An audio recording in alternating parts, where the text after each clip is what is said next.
ከእጦት አስተሳሰብ የመውጣት ትልቅ ሽግግር ያስፈልገናልና የአምስት የስድስት የሰባት ሰው የነበረውን የመቶ ሰው የሰባ ሰው የማድረግ መርህን የተከተልነው ከተማችን ትበቃናለች፣ ለሁላችንም ትበቃለች። እንደምትበቃን አድርገን ተሳስበን ካስተዳደርናት፣ ተሳስበን ከተጠቀምንባት፣ ተሳስበን ከኖርንባት፣ መበተሳሰብ ላይ ፍቅር ከተጨመረ በጣም በቂ ቦታ ነው ያለን። መስራት ማልማት አሁንም ወደፊትም ማልማት ነው። እንድናለማም እንድንንከባከብ እንድንጠቀምበት ደግሞ ፈጣሪን የሰጠን አይደለ?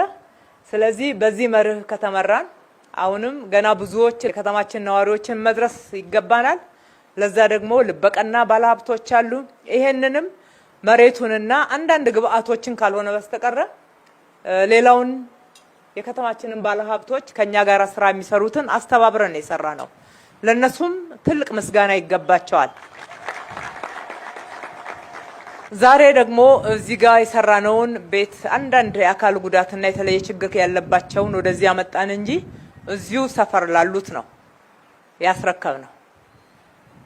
ቀጥሎ ከፊታችን ያለው ለአይንም የማይመች ለኑሮም የማይመች የእሳት አደጋ ሲነሳ የተለያየ ችግር ሲነሳ ለብዙ ችግሮች የከተማችን ነዋሪዎች የሚጋለጡበትን በተሟላ ሁኔታ አካባቢውን መቀየር ስላለብን በኋላም በፊትም ያሉትን ቤቶች እናነሳቸዋለን። ዛሬ ቁልፍ ተረክባቸዋል። ወደዚህ ወደ አዲሱ ህንጻ ትገባላችሁ። እዛ ላይ ደግሞ አዲስ 2 ህንጻዎችን ነው የምንገነባው።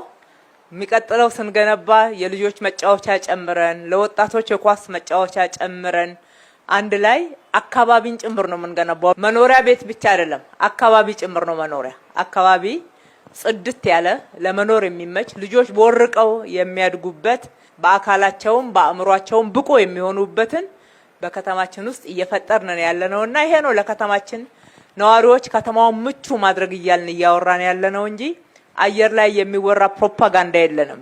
የኛ ፖለቲካ፣ የኛ ስራ፣ የኛ ወሬ እንደምታዩት ተግባር ነው። ይሄም ዛሬ የተቀመጥንበት ቦታ እንግዲህ በግል ለአንድ ሰው የሚሰጥ አይደለም።